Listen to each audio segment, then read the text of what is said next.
வணக்கம் பவித்ரா. திருப்பூர் மாவட்டம் பல்லடத்தை அடுத்த பருவாய் பகுதியை சேர்ந்தவர் தண்டபாணி, கூலி தொழிலாளி. இவரது மனைவி தங்கமணி, மகன் சரவணன் மற்றும் மகள் வித்யா ஆகிய 3 பேருடன் அதே பகுதியில் வசித்து வருகிறார். இவரது மகள் வித்யா கோவையில் உள்ள அரசு கல்லூரியில் படித்து வந்தார்.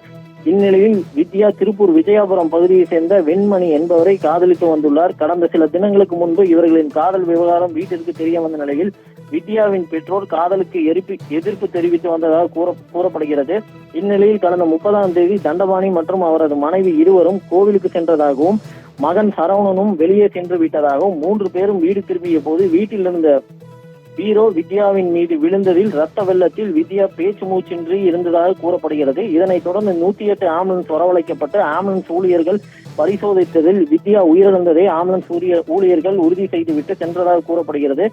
இதையடுத்து வித்யாவின் குடும்பத்தார் வித்யாவின் இறப்பு செய்தியை போலீசாருக்கு தகவல் கொடுக்காமல் உடலை சுடுகாட்டில் அடக்கம் செய்துள்ளனர்.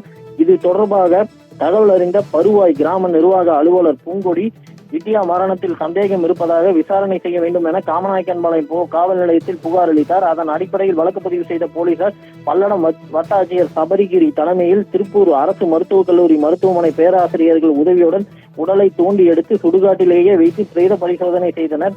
இதில் வித்யாவின் தலையில் பலத்த காயம் இருப்பது தெரிய வந்தது. மேலும் அவரது உடல் பாகங்களை சோதனைக்காக மருத்துவர்கள் திருப்பூர் மாவட்ட அரசு மருத்துவக் கல்லூரி மருத்துவமனைக்கு எடுத்துச் சென்றுள்ளனர். பிரேத பரிசோதனை முடிந்தவுடன் சுடுகாட்டுக்கு வெளியே இருந்த வித்யாவின் தந்தை தண்டபாணி மற்றும் மகன் சரவணன் இருவரையும் விசாரணைக்காக போலீசார் காமநாயக்கம் காவல் நிலையத்திற்கு அழைத்துச் சென்றுள்ளனர்.